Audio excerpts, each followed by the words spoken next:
Isaac Newton discovered gravity. He mapped the orbits of planets with mathematical precision, and in 1720 he lost a fortune because he couldn't map the orbit of human greed. This is the story of the South Sea Bubble and the smartest man in England who got burned by it twice. The shares are now yours. A fair exchange, the company prospers. Indeed, guard them well. 1711. Britain is buried in war debt. A group of financiers strike a deal with the government. We'll take on your debt and in exchange give us a monopoly on trade with South America. The company is called the South Sea Company. There's just one problem. Spain controls those colonies. The trade rights are basically worthless. Enter Isaac Newton. By this point, he's not just a scientist. He's master of the Royal Mint, one of the most respected minds in the country. And like everyone else with money in London, he buys in early. In 1720, as the stock climbs, Newton sells his shares. Profit about £7,000, a fortune, roughly $1 million today. Okay, let's stop here. What is a financial bubble? When an asset's price rises far beyond what its actual value can justify, driven by hype and speculation, not fundamentals.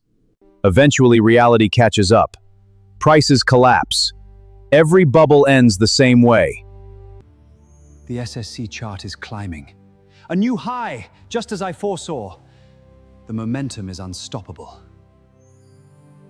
Here's how the South Sea Company actually sold this thing.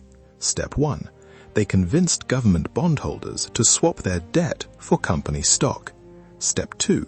They released new stock in rounds, each round priced higher than the last. Step 3, and this is the dangerous part, the company lent people the money to buy its own shares. Now, here's where it gets personal. Newton sold early, and he was right to, but he watched the stock keep climbing after he got out. His friends were getting richer. The whole city was talking about South Sea stock. And Newton, the man who defined the laws of motion, couldn't stand still. He bought back in, near the top, at a far higher price than what he'd sold at.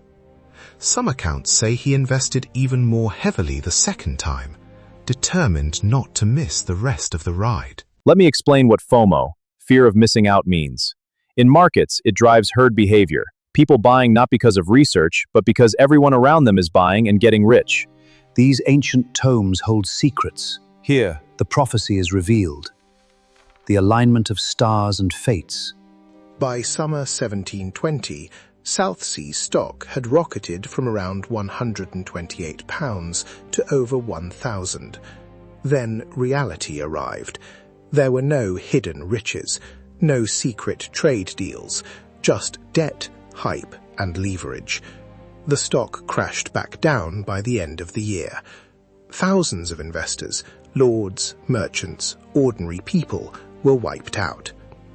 Newton lost around £20,000, several times what he'd made on the way up. In today's money, that's easily several $1 million. He was so bitter about it that for the rest of his life he reportedly couldn't stand to hear the words South Sea spoken in his presence.